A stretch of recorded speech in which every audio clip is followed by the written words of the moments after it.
Okay, I'm going to call the meeting to order. This is the meeting of the Bethany Beach Stormwater and Flood Committee. We have all our members are here today.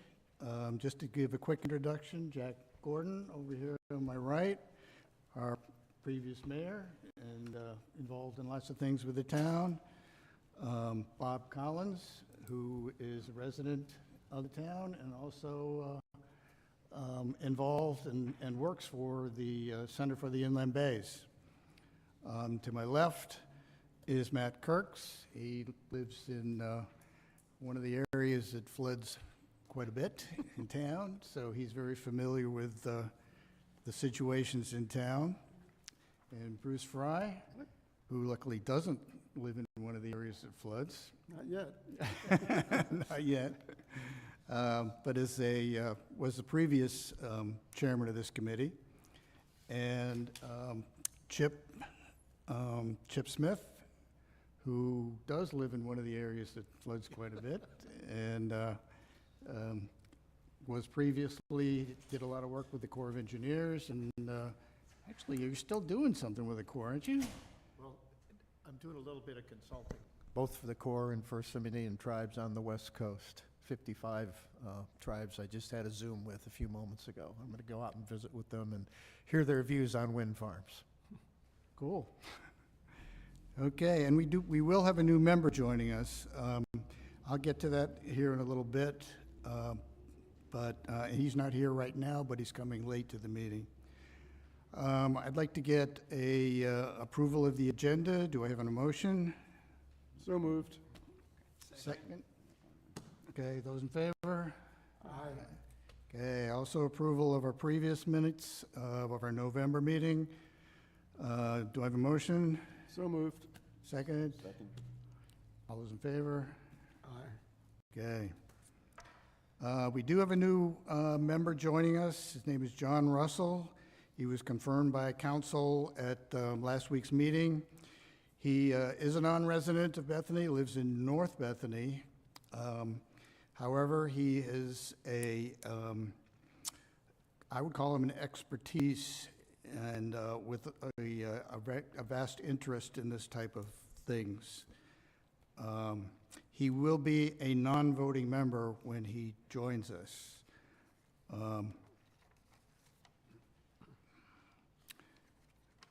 John was previously a licensed engineer and registered land surveyor in the states of Maryland, Virginia, Delaware, and Washington, D.C.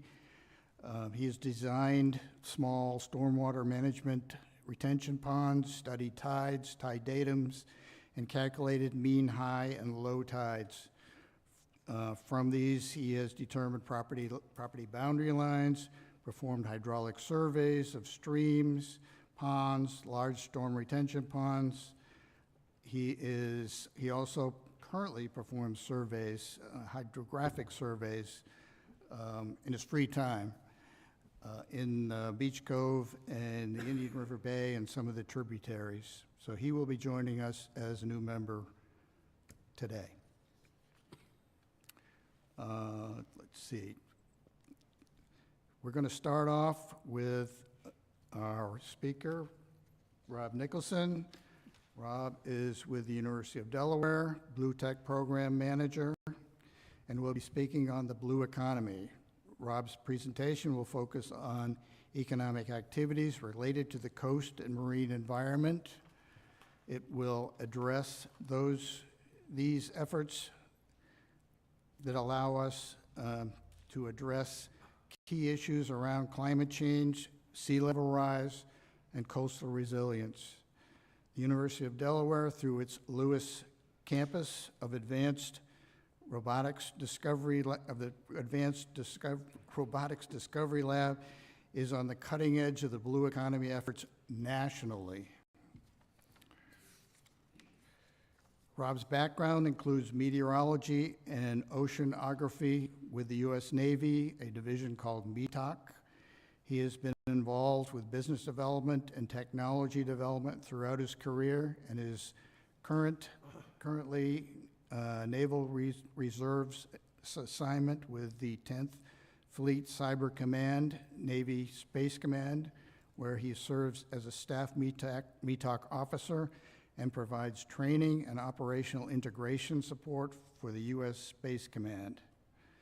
So, without further ado, I will pass this over to Rob.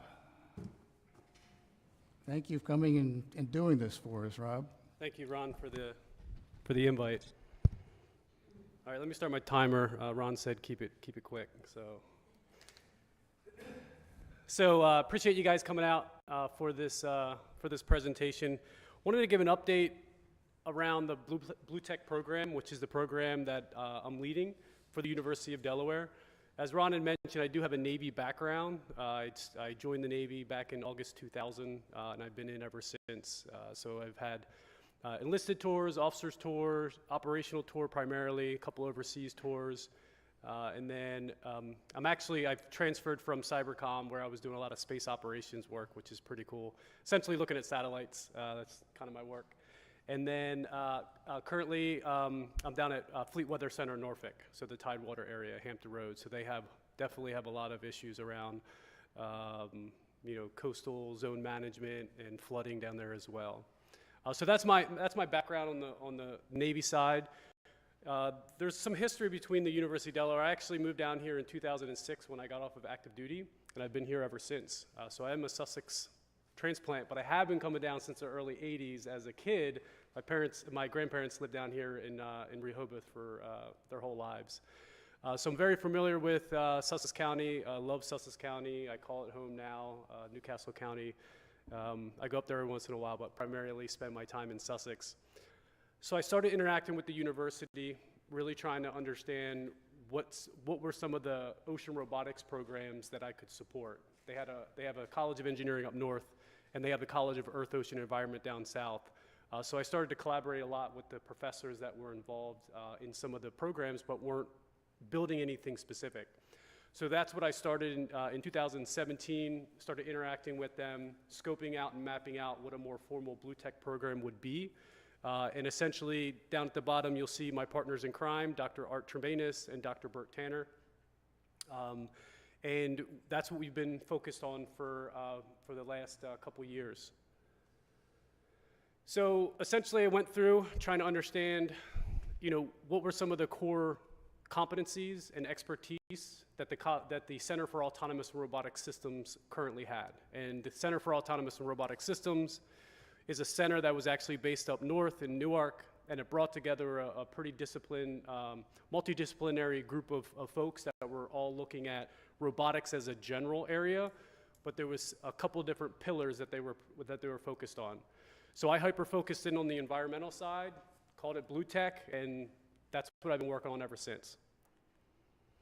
So we wanted to make sure that what we were doing, a lot of science is done for science sake, and it results in papers, and that's pretty much it. And then some nuggets of knowledge that are usually distributed through publications and other means.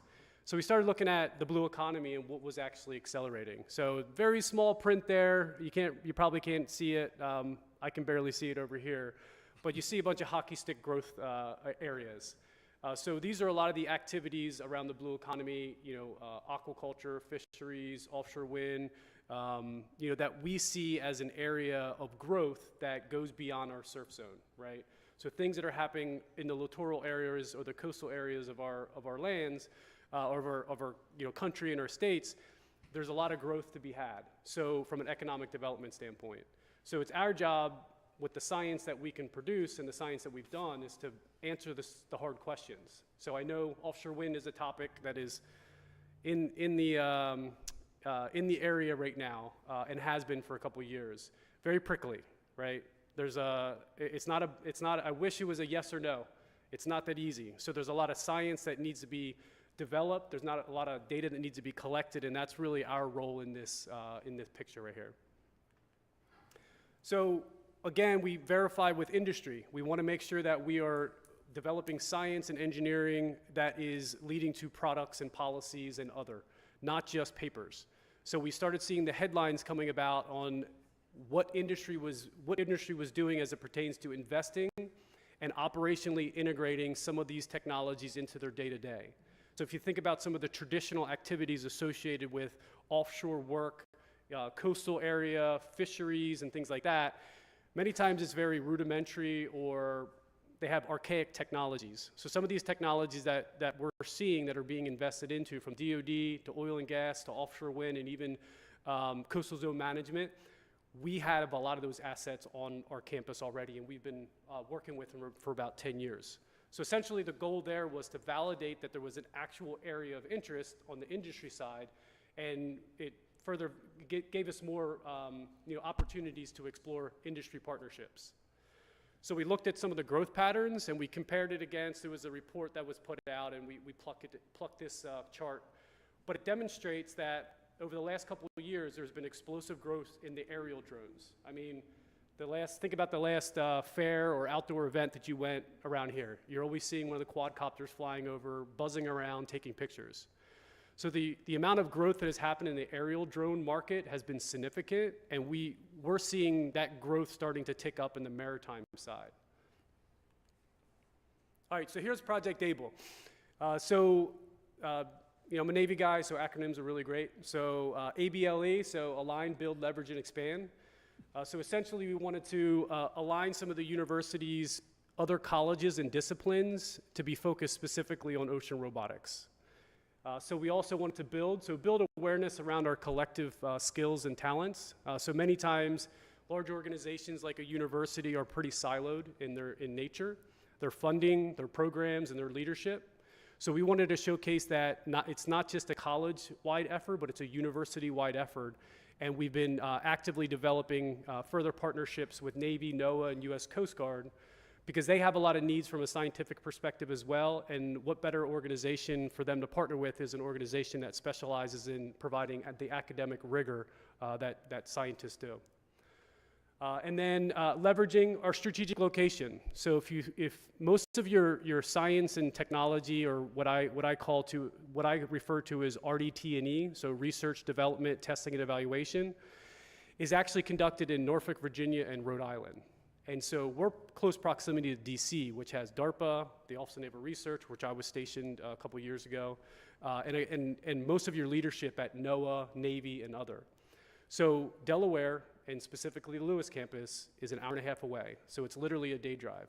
So we've been really showcasing that we have the capabilities to conduct RDT&E, research, development, and testing and evaluation, at our Lewis campus. And I'll talk about some of the successes that we've had and how they're driving some of the economic development and workforce development benefits there associated with the research that we're conducting. And then expand, so a lot of public-private partnerships. When I first started working with the university, I started asking some questions. What are the revenue sources? What's the ratio between basic research and applied research? So for the non-academic types, you have your basic research, or you're looking at a box and you're trying to figure out something, right? You may not know what you're looking for, and then all of a sudden you stumble upon something, and that is the basic science. It may not have a computer, it may not have a hardware, it may not have something that is an actual tangible thing, it just may be a paper. Now comes in the applied research side. It's taking the science and adding a piece of hardware, adding it to a computer, adding it to something else that has more of an operational feel to it, that it could actually be utilized in the field, in industry, or at agencies. So we started looking at what was that ratio of basic research and applied research, and I was really hyper-focused on the applied research, because industry likes applied research, because there's actual products, there's actual IP, and there's things that they can use and implement into their day-to-day and incorporate into some of their product development strategies. All right, so Project Able, the vision. So essentially, I'll distill it down. We are looking at adoption opportunities for ocean robotic systems, which include platforms, and I'll talk a little bit more about. I won't go too deep, I'll keep it high level. There's platforms, there's sensors, and there's softwares. And that is essentially what makes up what we refer to as ocean robotics. So we know there's a lot of opportunities to utilize these tools to obtain better science, particularly in the offshore wind space. So whether you like it, it's coming, just to be candid. There's a lot of, it's difficult. The federal government auctions off the land, a developer buys it, the states, the people, the citizens, the communities, They can't block that. Then the developers move into the area. They go through all the processes that you guys are seeing right now. So our interest and our goal was to taking the technologies that we have on campus and going out and conducting data collection, data analysis to better understand the science and the impacts of offshore wind on our communities, on our sea life, and our coastal areas. So this is Project Able as a snapshot. So a lot of technical areas. So as I mentioned, there's platforms. So if you notice, there's tiny platforms that one person can pick up, all the way to larger platforms that multiple people. And we actually have some very sophisticated, exquisite platforms that require a crane to bring it off the side of the ship. So outside the platform and what you're seeing right there, there's a variety of different sensors that you could put on them. Just think of as a human, you have senses, touch, you can see with your eyeballs. So sensors have a variety of different ways and types of data that it can collect based upon the sensor's purpose. So depending on what you're trying to collect from a data perspective and what you're trying to study, you can use a combination of a variety of different platforms, whether it's flying, floating, or swimming, and you can use a variety of different sensors, whether you're trying to sense basic oceanographic data, biological data, if you're trying to study the coastline and underwater to understand the bathymetry or what the bottom of the ocean is doing and what it has done. So this is a snapshot of what Project Able. This was a congressionally direct funding appropriation from Senator Coons and Carper. They provided support for this. We received $1.3 million for over 3 years, and essentially that's allowing for us to build out our workforce development and our partnership development activities associated with this project. To date, over the last year, we've probably hosted well over 100 individuals from industry and agency and private and some of our strategic partners to come on site and actually conduct technical demonstration, pulling in the community to learn about what we're doing, cross-training some of the students and staff that may have not traditionally had exposure to some of these platforms. As an example, fishery students, or fishery as a profession, usually they use pretty primitive technologies and instrumentation. Some of these tools that are available now on the market, while some of them are still pretty expensive, it's giving us an opportunity to provide exposure to students who are fishery students who will then go out and work for industry and agency, and now they have the experience of utilizing these tools. So it's going to give them an opportunity to introduce new technologies to a field that typically has sort of rudimentary technologies that they use. So here's a snapshot of the team, pretty diverse of professors and students and from a variety of different disciplines, from engineering to oceanography to biology to some private industry folks as well, consultants, and obviously at the bottom there is our powerhouses, which are our students and staff. So here's some of the platforms. I'll quickly go through this. So if you look through, you can see different platforms that are, tens of thousands of dollars all the way up to $500,000. There's one platform in there that's $6 million. So some of them are very exquisite, but over time, the economics will change. So the price will come down as the demand grows and industry and agency bring on these new technologies and adopt them. The market will be much more diverse, and these technologies could potentially be utilized by small towns like this or DENRECs for agency to conduct some of the coastal studies and the data collection that are required for a variety of different things as it pertains to stormwater, beach replenishment, offshore wind planning, cable route entry. There's a variety of things that these platforms can do. Snapshot of some of our industry partners and some of our agency partners.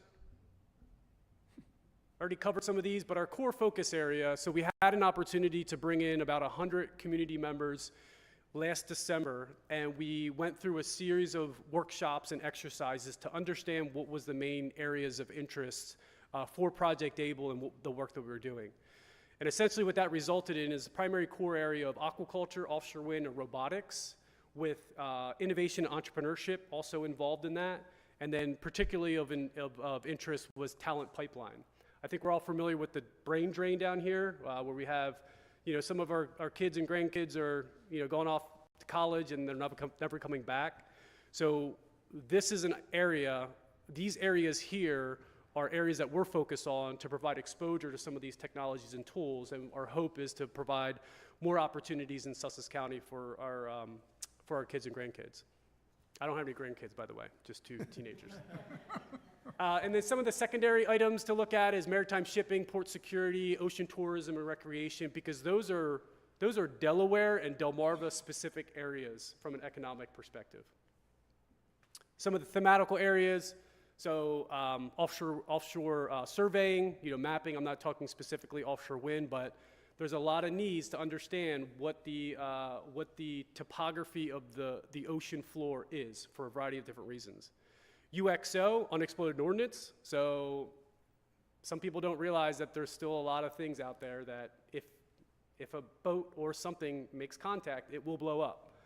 So there's obviously, when a lot of these wind turbines are being installed, there's a requirement to conduct unexploded ordnance surveys to figure out what is underneath the surface of the water, embedded into the ground, and in some cases they are finding some unexploded ordnance that have not exploded in the past.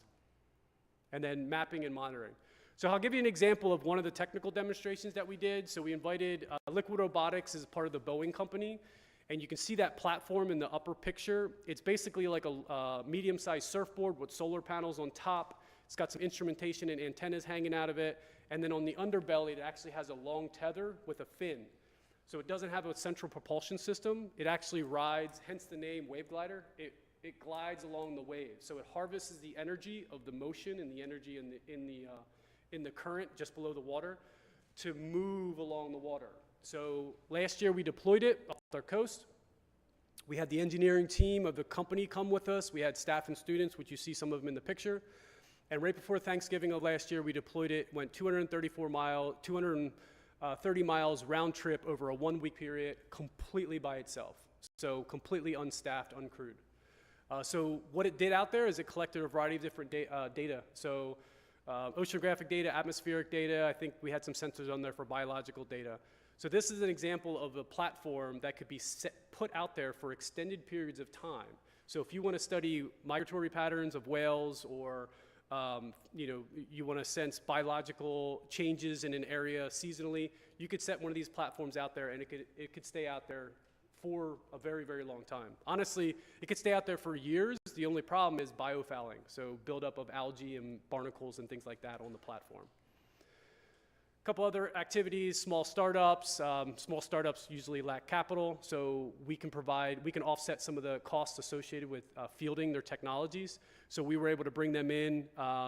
This is a French company actually. They were in DC, we had some contacts, they came over, they demonstrated our technology. We ended up turning around and buying, on the right-hand side, we bought from another company, Giabot. We bought small business again. We bought, I think, 15 of those, and we're doing some technical demonstration and artificial intelligence and machine learning type work with those platforms. So from big businesses like a Boeing company, all the way down to small businesses that are, 2 people with a truck and an idea, right, with some basic technology. We also had an opportunity to purchase, with Project Able funding, a dedicated research vessel. So we have a lot of vessels over there, but many times we have to compete with other people that want to utilize those research vessels for research's sake. So DARPA, the Office of Naval Research, and others will schedule out time on those research vessels, which doesn't give us an opportunity to utilize them. So this is a dedicated vessel. Naming rights are still available if anyone's interested. And essentially what this allows for us to do to be much more agile and provide more consistent boat time for students, for staff. We're doing a K-12 workshop to bring in teachers throughout the 3 counties with some of their select students to get exposure to some of these ocean robotics type activities and some of the science and research that is being conducted here in Lewis. All right, so I'll run through this real quick, a lot of words, but essentially it gives us an opportunity to provide more professional development opportunities for folks. It also enhances our ability to conduct testing work and research work with our industry partners, and then it drives innovation in and around the Lewis area. So talked about this a little bit. We've had some follow-on funding and follow-on wins. I think in the last 12 months, we brought in an additional 500,000 that has been, that helps us cover some of the expenses associated with research and development and also offshore wind. So on Monday, another project I'm involved with is an offshore wind training center. So we consulted with Maersk Training to come in and build an offshore wind training center. It was in partnership with Dell Tech, and it's at the Georgetown campus. And we're actually kicking off our first ever cohort on Monday. We still have 4 seats available, so if you know anyone, we're actually, the grant covers the tuition. It's about $2,000 for a typical 5-day training. So if you know any folks that are off for the summer in the fisheries area, retired military, anybody who wants to get Global Wind Organization qualified to actually work in and around the turbines, there's opportunities with that. So that project has formally stood up a program, and as the demand for offshore wind workers grows regionally, this will be one of the hubs. It's the first ever in Delaware. So really exciting program there. And then we've had continuous engagement around some of the Reef at UD, which is a innovation entrepreneurship, small business and startup accelerator. And then I'm sure you've seen some of the work of Ed Hale with the oyster hatcheries as well. So we've been able to pull together some of the other projects that aren't directly related to robotics and provide more synergies amongst the various items within an overarching blue economy portfolio. Won't get into all this, but that's all the follow-on funding. There's some, we're working on an R&D expansion of our aquaculture center in Lewis. So private company is looking to spend a charity partnership, which is the economic development group for the state, has been very supportive, has published a lot of articles, actually landed one company that's visited us on campus, and they're very interested in a lot of the work that we're doing in the blue economy portfolio. All right, so that's it. So I blazed through it. Usually I take a little bit longer on that, but I wanted to get to some Q&A and see if if you have particular questions about what we discussed here or how this here relates to the town of Bethany.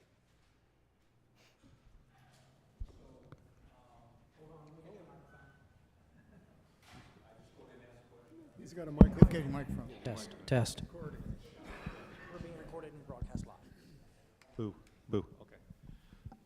So are you engaged with Skipjack and Ocean Wind in any way, shape, or form on research projects? There's a lot of data, I think, that needs to be either refuted or verified and spread to the constituencies up and down the coast. Are you actively engaged in some real research projects with them of any sort? So we're not engaged with specific research like on a commission project perspective. So we are not receiving funding, at least any of the programs I'm involved with, for specific research that needs to be conducted as part of their process to get approval and get everything constructed. There's some requirements at the federal side with BOEM for them to submit certain environmental and scientific reports. They hire engineers, environmental engineers, surveying companies to conduct that. So that's essentially where we stand. We don't actively review their projects or their findings from their scientific research that is conducted as part of their process. So then my next question or / concern would be if the flow of the process flow kind of goes around you, if I just understood what you said, how do you get plugged into that so that your technologies can be used for something that is of dire importance to this coastline right now? Yeah, that's a fair question. So we are engaged with them, not financially. They know, we've hosted them many times. We're familiar with their process and where they are in sort of the evolution of their 7 to 10 year journey that they're going through. So they know what we can do, and we've engaged around what we can do for them.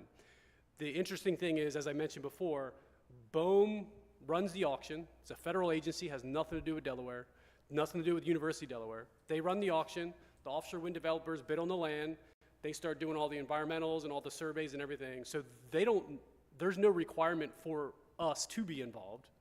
But that's our job, is to get in front of them to showcase our capabilities. And in the future, I mean, there's a requirement for science and monitoring over the next 6-10 years until they get everything up and running, and then beyond.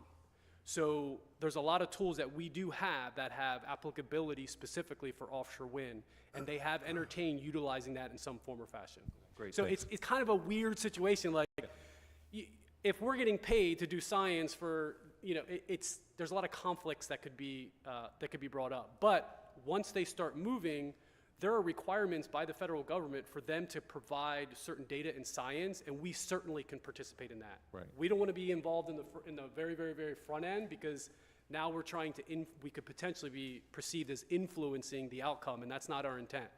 There's a lot of science and engineering that is still unknown, and that's our job, is to understand it. There may be some bad outcomes where we say not good.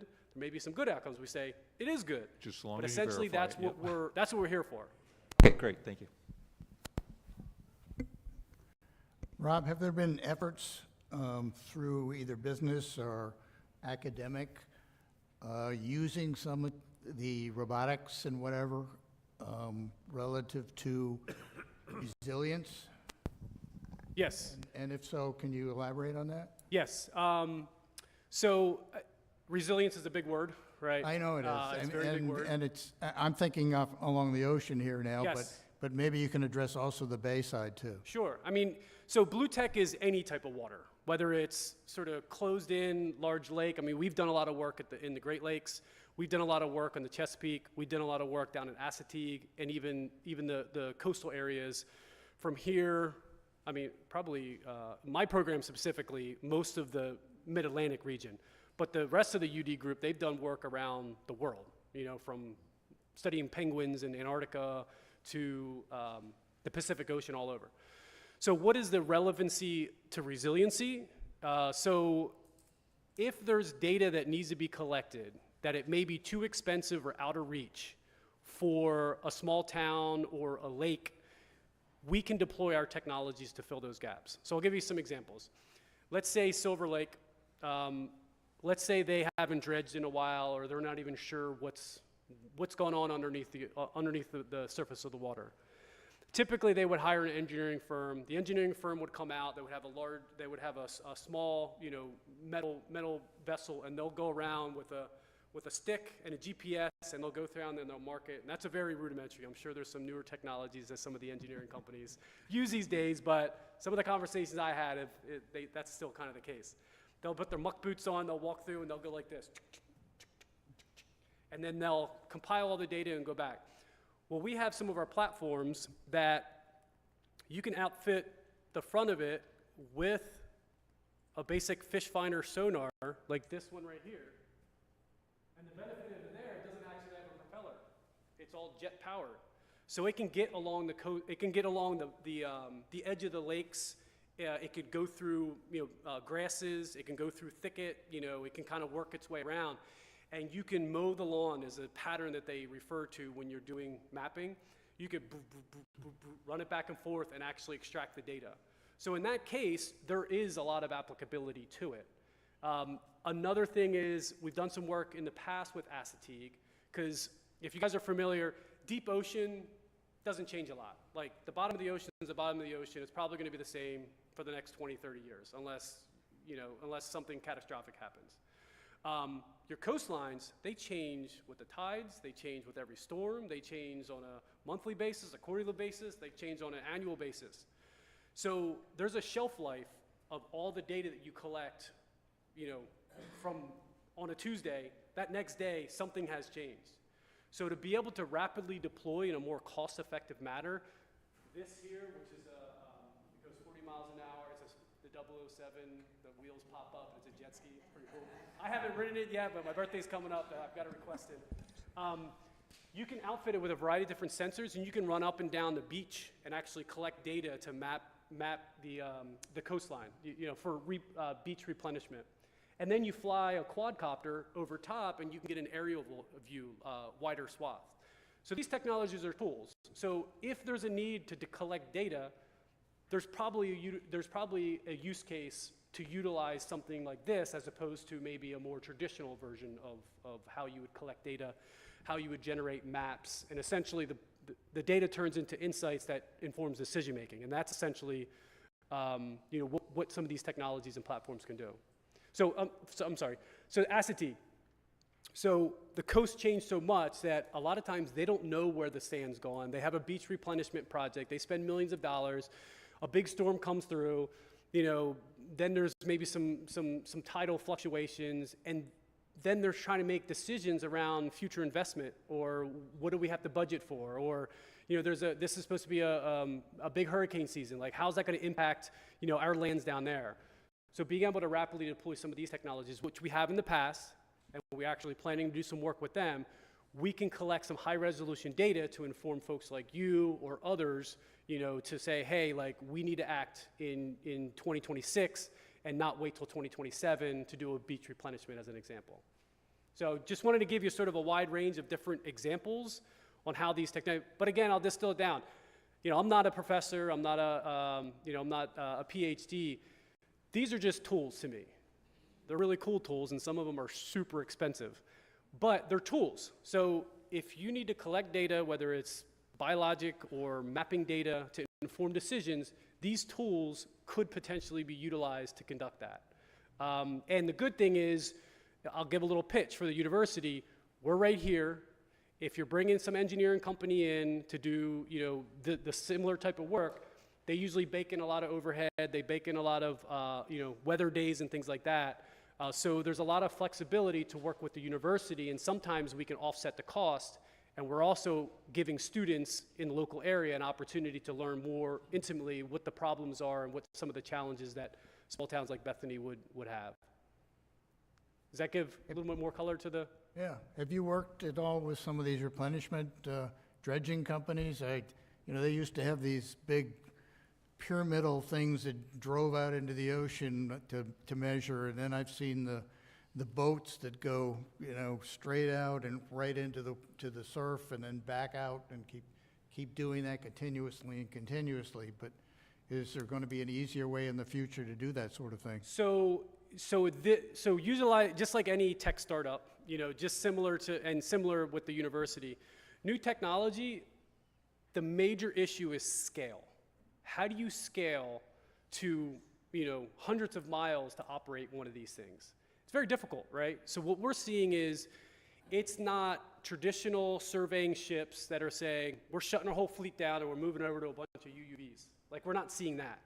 What we are seeing is that these traditional vessels are outfitting their existing fleet with launching mechanisms, so that way they can expand their reach. So let's say you have a dredging ship. Let's say before dredging, you're doing mapping exercises, and you're running 20, 5 miles by 5 miles square, as an example.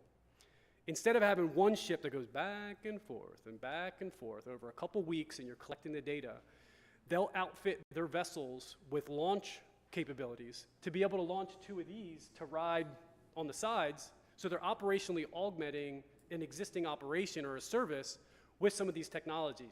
That gives them the ability to scale, at least scale out within a core traditional type way of doing business. So long story short is, we are seeing an increase in the uptake of some of these technologies for some of the traditional type maritime surveying, offshore wind, fisheries management, where 10 years ago it wasn't even an option. What sort of things are you doing relative to aquaculture? So of robotics, offshore wind, aquaculture is this much of my knowledge. I'm learning a lot from Ed Hale, though. So I can speak specifically to what we have on campus, and then I can speak to some of the other activities that are coming down the pike. So aquaculture is another one. Like, at scale, it's tough, right? From a landscape perspective, if you're familiar with how the agricultural industry has evolved over time, a lot of it was very small scale farms, local farms, city farms. Now it's these conglomerate, massive, thousands of acres, and it's ran by big combines, and they're large tract type agriculture. The aquaculture industry is very patchwork right now. It's small little family farms that are doing that type of work. Some of the challenges with supporting at least Delaware and some of the bays is getting them the seed to seed their oysters, because a lot of times they have to bring them across state line. But there's a lot of issues associated with that because of bacteria and other issues. So on the aquaculture side, the University of Delaware has stood up the Delaware's first ever oyster hatchery.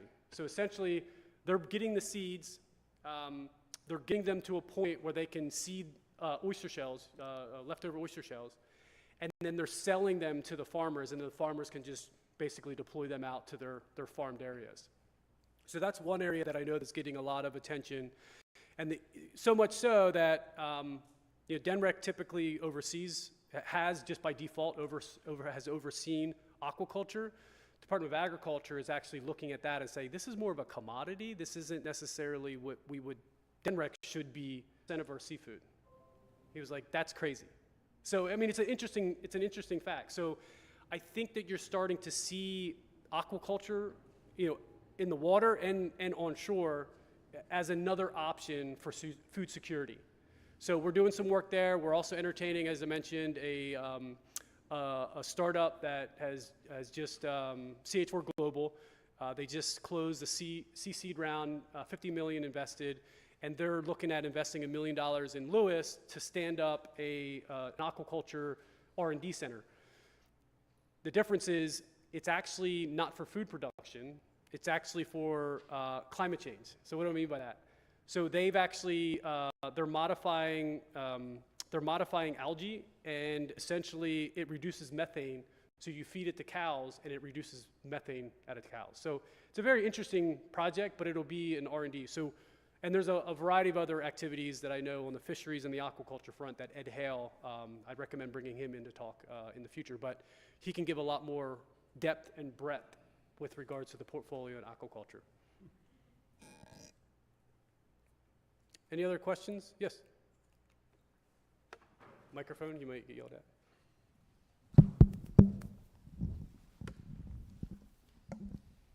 Does DENREC currently use any of your platforms in their work?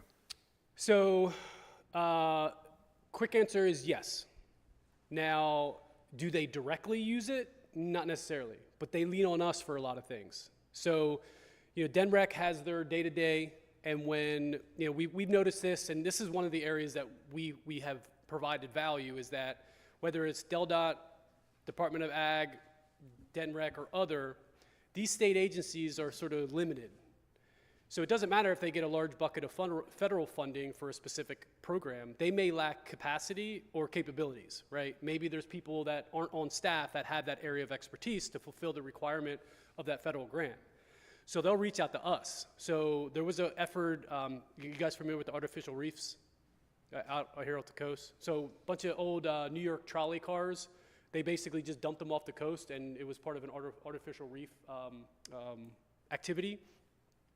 Well, as storms come through, Sandy came through, and even though the hurricane is an atmospheric phenomena and it's above the water, it has oceanographic impacts. So it shifts things, and next thing you know, these carts were laid like this, Sandy moves through, now they're like this. So they needed to remap some artificial reefs. They had some funding, but they didn't have the capability or the capacity, so they leaned on us. We took our equipment to go out there and actually run the maps and do the mapping on their behalf. We provided them the maps, they used it for their own decision making, and then we helped them fulfill the requirements of the project and the grant. That's good.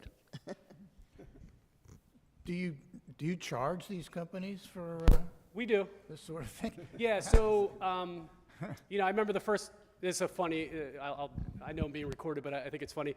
The first time I said, what's your ratio of revenue to the university? And they were like, whoa, what's revenue? And so I had to revise it a little bit, and so I think it was like commission work or commission project work. But ultimately, the supporting agencies is one of our commission project areas that we can, in addition to industry. So industry is always interested in innovation, in pushing the envelope as it pertains to platform and sensor development to provide their customer, whether their industry is selling to DoD, offshore wind, and oil and gas, they want to make sure that these platforms are the best of the best. And many times in-house, they can't conduct what we refer to as beta research. It's the basic research that doesn't make sense for a company to conduct. So they'll lean on us, they'll be able to utilize our vessels, and that's another form of commission project work. So we've had a handful of those over the last 12 months, and we're working on a handful more. So there's some companies that are in the blue tech space, but they're landlocked, like they're in like Austin, Texas. So they don't have access to a research vessel. They don't have access to bodies of water that are very diverse and in very diverse environments like we have with the bays and the back bays and the river systems and the Broadkill and all that, so in the coastal areas. So absolutely, those are opportunities outside of the core research areas, the commission work that's specifically focused on more of the applied research. We certainly have a larger portfolio now, over the last 18 months or so. And this is for independent companies. Yep. Have you ever done anything for municipalities? So we have hosted a couple municipalities on site. They have us. We hosted Rehoboth Beach on site, and we said, here's all the things that we can do. Here's all the technologies that we have, and all the different uses that you could leverage. And they distilled down three specific projects that certainly could be useful for them. We haven't done the work yet. We're still sort of going through some of the details and working that out. I met with Slaughter Beach a couple weeks ago, and they've got an old pier, and the Mispillion where it kicks out, and then the Cedar Creek on the other side, and they have the old dilapidated pier, and then the breakwater jetty. They have no idea what's under there. They don't know how deep it is. They don't like so they don't know exactly.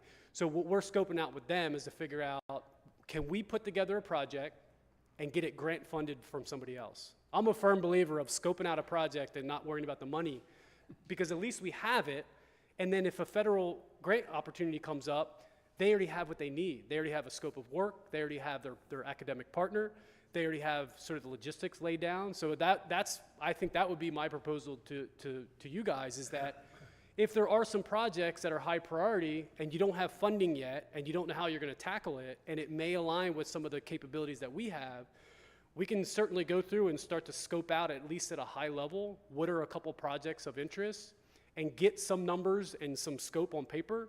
And then when some grant opportunity comes up or some other funding mechanism comes up, then you have something to deliver and to submit. Instead of the last minute scramble where it's a week out, and you're like, oh my gosh, our grant analyst said that it's due in 7 days, and we got to get all these letters of support, we got to get this, and this. So if we can get ahead of that, it puts you guys in a better position to be able to go after some of the federal funds or other grant opportunities at the state level as well that could help solve some of the more localized problems that you may have that are usually much more nuanced than sort of a broad brush, like coastline or a sort of a regional or even the U.S.-based problems that we're experiencing. Okay. Thank you. Any other questions? Committee? Any thoughts or questions? That's good. Thank you, Rob. Thank you. That was Appreciate it. most interesting, and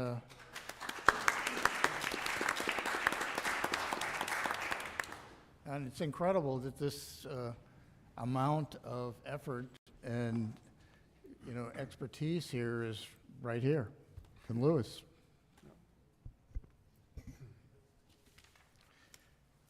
Okay, moving on to our next item of discussion. I'm going to turn this over to Terry Tiemann, our assistant Thank you. town manager, and she's going to address the updates of Bethany and regional stormwater resilience efforts.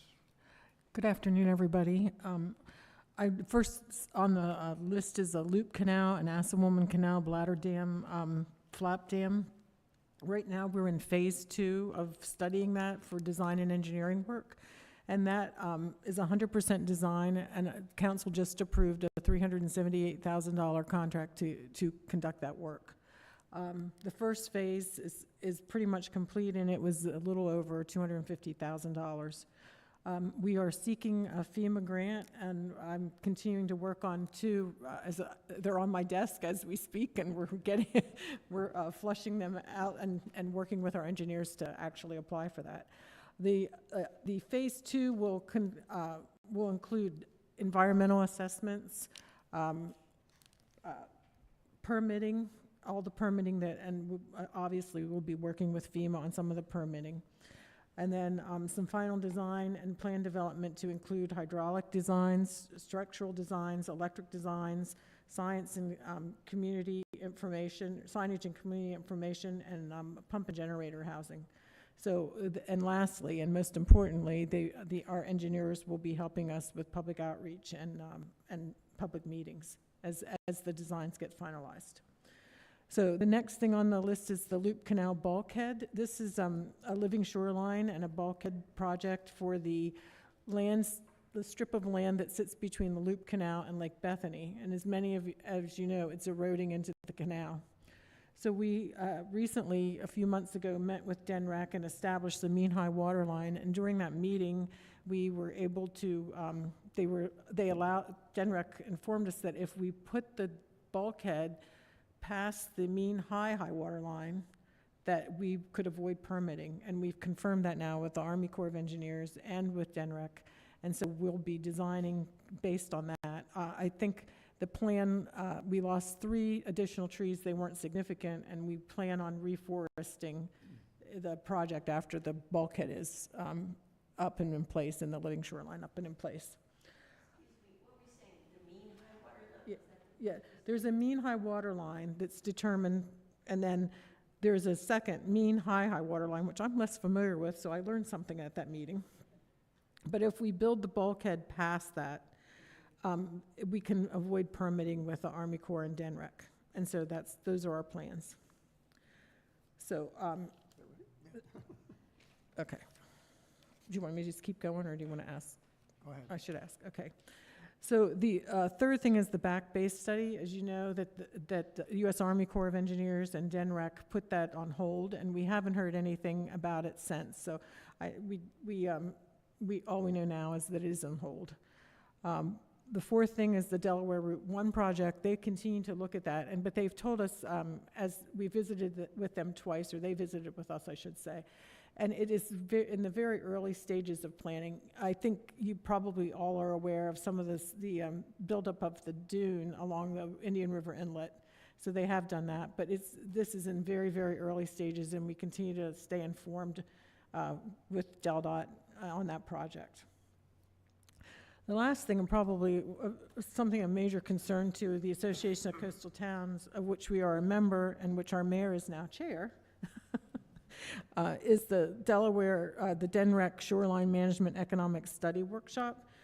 They just conducted a public information meeting January 18th, but ACT, the Association of Coastal Towns, is protesting in the strongest way that the way in which it's being conducted. We would like it to be a more open and transparent. Right now, we only have 1 member on that committee, and this study will look at who should be paying for beach renourishment in the future. So it's of major concern to all of us. And I believe that we sent out a news flash a week or so ago as indicating what our position is on this and how much money it would cost local communities to bear some of the cost of the beach renourishment. So those are what we're working on. Yeah, I noticed that WBOC even had that on their broadcast here recently, Yes. expressing the concerns of the local communities, the coastal communities. We're very concerned. Yep, and as we should be. Are there any thoughts on some of these? Anybody have any questions on some of these? I do.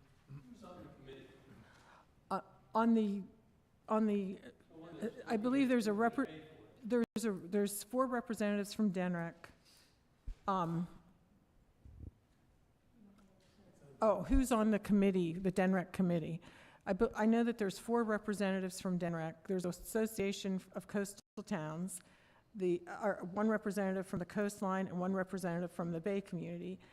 And I'm trying, off the top of my head, I'm trying to remember. And I believe they have 2 retired people on that committee from DENREC.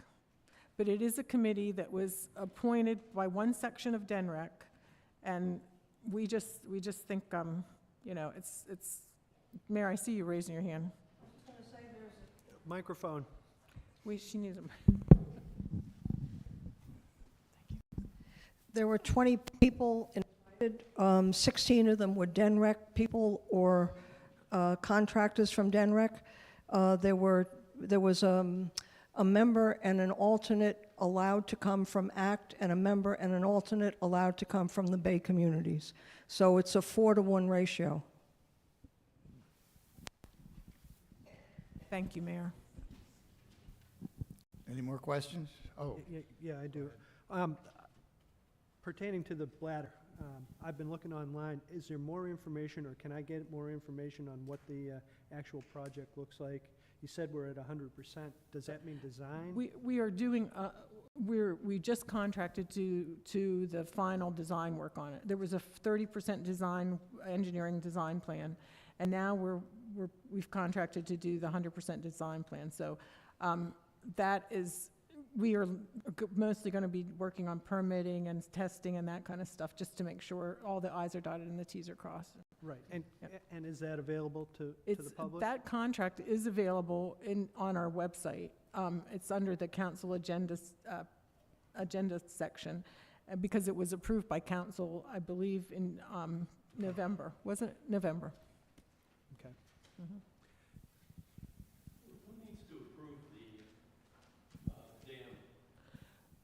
Who needs to approve the dam? The Army Corps of Engineers, FEMA, it's several places that we'll have to get permits from. I'm sure one of them is DENREC, one is the Army Corps of Engineers, and another entity would be FEMA. And then, of course, how long does that normally take? It takes a very long time. that's a good question. I mean, they've already had the initial permit meeting. Yep. And, Yep. DENREC has come up with certain parameters and things Right. that have to be addressed by the engineers, so We also, it's in progress. we also need to get permission for site work and that kind of thing, and so it could take as long as, probably 2 to 5 years, I would say, easily. Unfortunately, when you're dealing with, state agencies, federal agencies, nothing is quick.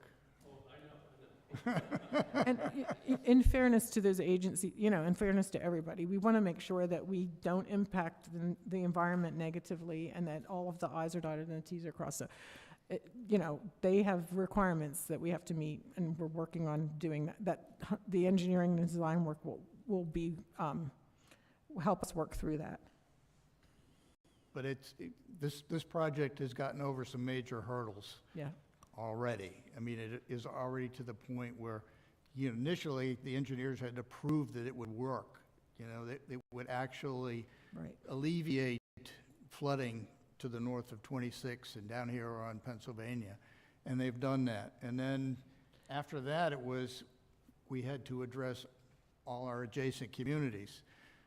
They were concerned, if we're putting a dam up, what's it going to do to them? Is all that water going to go over onto their side? Well, modeling, and the models are extremely sophisticated nowadays, proved that it would be inconsequential to their communities. That would not affect them. So that's already passed us. We've met with municipalities, met with local legislators who represent some of the unincorporated areas. They were quite concerned as well. So that's all been addressed. Now we're on to the design and permits phase. Any other questions? I do want to bring up one other item that has been discussed in the past and is now in operation. It's the USGS monitoring stations, which the town contracted for, are now, I believe, are they all in place, Terry? The one on Route 1 is in place. They're working on the Yeah. others. I've seen that one. Yep. The And that others are you- not there yet? You can, not yet, but you can access that on our website and then use the tool that we have below that to see what the, what the flooding is that it's associated with the gauge. So there is one there, there's going to be another one out at the confluence of the Assawoman and the Loop Canal, and then another one down where the Assawoman runs into the Indian River Inlet. Correct. Indian River Bay. Bay, right. So a good tool for the public to look at. You can pick it up, and when we do have, If you look on the screen, we can see it now. oh, is that it? Yep, that's Okay. it. Cool. Yeah. It's a good defense mechanism. There's also an existing one up on Fred Hudson Road as well. Okay. Run by who? Are you, Fred Hudson Road? I believe that one is by USGS. That's Yep, USGS yep, too? yep. Okay. Very good. Okay, any other questions relative to projects, ongoing efforts? Okay, I'm going to move on now to Bethany homeowners. Our effort to get the Bethany homeowners to help the town with fighting flooding. I'm going to turn this one over to Matt Kirks, who's been involved with the effort, and you've probably seen, well, go ahead, you take it away. Here. Don't let me smooth it on this. Yeah, so we've have some A-frames with pamphlets, and we put them out during fall and winter events. Let's say like New Year's. New Year's seemed to draw a lot of interest. I know the A-frame up on the boardwalk had to restock that, and then there's another one down by the flagpole, and we plan on putting those out this weekend for the fire and ice to educate and give you some ideas on how to mitigate flooding.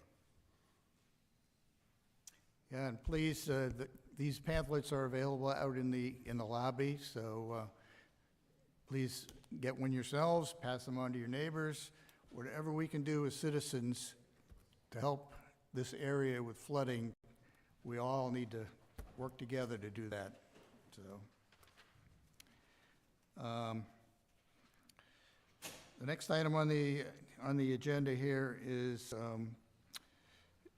individual research, and have we done anything? There is some wonderful articles in the Shore and Beach, which I know some of our committee members are well aware of, that deal with the aftermath and what New Jersey has done in the past 10 years after Sandy to address their resilience to ocean rise, ocean storms.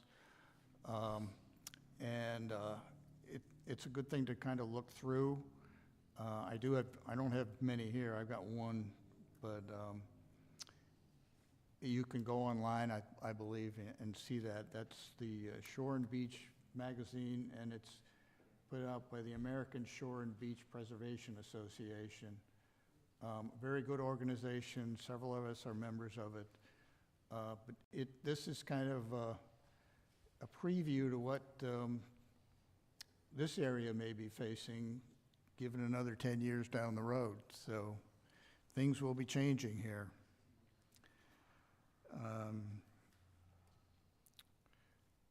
Actually, at that, I really have no more items to cover.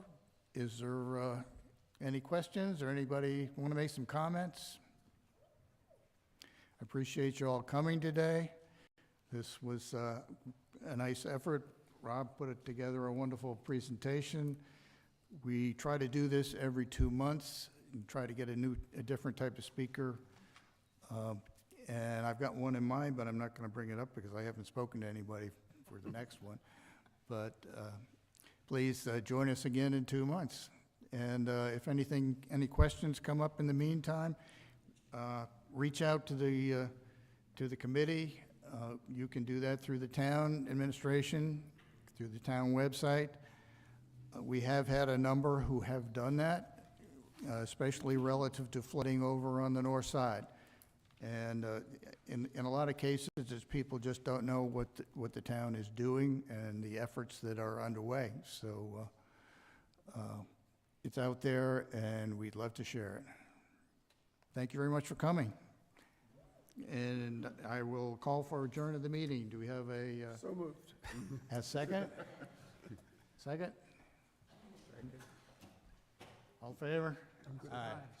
Thank you very much.